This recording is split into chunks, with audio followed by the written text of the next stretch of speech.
Hello friends, welcome back to अनस tutorial. जो हमारी प्रीवियस वीडियोस थी उसमें मैंने आपको एक बेसिक इन्फॉर्मेशन दी थी, पॉलिनोमियल क्या होती है, डिग्री क्या होती है, और मैंने आपको एनसीईआरटी चैप्टर 2 की एक्सरसाइज नंबर 2.1 और 2.2 सॉल्व कराई थी। अब जो हमारी एनसीईआरटी की एक्सरसाइज है 2.3 वो हमारी रिमाइंडर थ्योरम पे बेस है। तो रिमाइंडर थ्योरम क्या होती है? आपने अपनी क्लासेस में 8th तक पढ़ रखा होगा। डिवीजन सब जानते हैं कैसे होता है। अगर मैंने 11 को डिवाइड किया है 4 से तो ये आपका रिमाइंडर होता है, ये आपका क्वेश्चंट होता है, ये आपका डिविडेंड होता है और ये आपका डिविज़र होता है। ये बहुत इंपॉर्टेंट टर्म्स हैं। कभी कभी लोग क्वेश्चन और रिमाइंडर तो याद रख जाते हैं, लेकिन डिवाइज़र और डिविडेंड में हमेशा कंफ्यूज हो जाते हैं, इसलिए इसको हमेशा याद रखना। तो जो रिमाइंडर थ्योरम है वो बेसिकली हमारी ये कहती है dividend is equal to divisor multiplied by quotient plus remainder. For example अगर मैं ये वाला एग्जाम्पल लेती हूँ तो देखिए 11 is equal to 4 into 2 plus 3 इस फॉर्म में लिख सकती हूँ ना मैं। 4 2 8, 8 प्लस 3 11, ये आ जाएगा। तो यही है जो बेस है हमारी रिमाइंडर थ्योरम का, ये वही है। Dividend is equal to divisor multiplied by quotient plus remainder. ठीक है, फिर से मैं एक एग्जाम्पल लेती हूँ, एक छोटा सा एग्जाम्पल फिर से लेती हूँ। ये देखिए, अगर मैंने 24 को डिवाइड किया है 4 से तो यहाँ पे 6 क्या आया है हमारा क्वेश्चन, और रिमाइंडर हमारा यहाँ पे 0 है। तो मैं इसको इस फॉर्म में लिख सकती हूँ। और इससे हम दो तरह से कह सकते हैं। 24 इज़ अ मल्टीपल ऑफ 4 और we can say that 4 is a factor of 24। तो ये जो चीज़ थी ये मैंने आपको जो बताई है ये आपने अपनी प्रीवियस क्लासेस में पढ़ रखी होंगी, 4th 5th में पढ़ रखी होंगी। लेकिन अब जो हमारा 9th में जो चैप्टर है, जो रिमाइंडर थ्योरम है, वो हमारा पॉलिनॉमिनल पे बेस्ड है। यानी कि आपको जो डिवीजन करना है वो दो पॉलिनॉमिनल के बीच में करना है।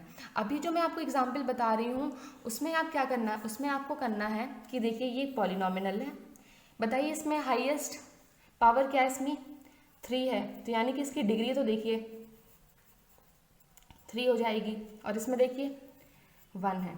तो वैसे तो हमें इस पॉलिनॉमिनल को इससे डिवाइड करना है। अब आप एक बात देखिए, ये जो है ये सिंगल टर्म है और ये एक मोनोमियल है, तो हमें इस पॉलिनॉमिनल को इस मोनोमियल से डिवाइड करना है। ये भी आपने पहले पढ़ रखा होगा। हमने सिंपली अपना पॉलिनॉमिनल लिखा और डिवाइड करने के लिए हम क्या करते हैं, डिनोमिनेटर में लिख देते हैं। ये हमारा न्यूमरेटर है, ये हमारा डिनोमिनेटर है। हमने लिख दिया, हमने अपना डिनोमिनेटर सेपरेट किया, सारे टर्म्स में हमने डिनोमिनेटर अलग अलग दिया।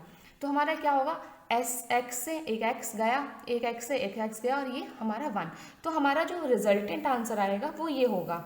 अगर मैं इसी चीज़ को रिमाइंडर थ्योरम के फॉर्म में लिखना चाहूँ तो कैसे लिखूंगी मैं, यहाँ पे हमारा जो, तो मैं इसको इस तरह से लिख सकती हूँ, x multiplied by 2x square plus x plus 1। ठीक है, तो यहाँ पे जो हमारा रिमाइंडर है, जब हमने इसको इससे डिवाइड किया यहाँ पे हमारा रिमाइंडर 0 आया है, इसलिए हम कह सकते हैं x and 2x square plus x plus 1 are factors of 2x cube plus x square plus x। यानी कि अगर हमारा पॉलिनॉमिनल से हम किसी भी मोनोनॉमियल को डिवाइड करते हैं तो अगर हमारा रिमाइंडर 0 आता है तो वो फैक्टर से फिर मल्टीपल हो जाते हैं। लेकिन अब जो मैं आपको एग्जांपल बताने जा रही हूँ उसमें हमारा रिमाइंडर 0 नहीं आएगा। देखिए कैसे, अब देखिए ये वाला, देखिए ये हमारा एक पॉलिनॉमिनल गिवन है, ये हमारा एक मोनोमियल है। अब ये हमें इस वाले पॉलिनॉमिनल को इस वाले मोनोमियल से डिवाइड करना है। इसको हम लोग डिनोमिनेटर में लिखेंगे, इसको हमने न्यूमरेटर में रखा। जैसे हमने पुराने वाले क्वेश्चन में किया था वैसे हम सिंपली यहाँ पे करेंगे। हमने अपना डिनोमिनेटर सारे टर्म को सेपरेट कर दिया, हमने x से x कैंसिल किया, यहाँ पे हमने x से x कैंसिल किया।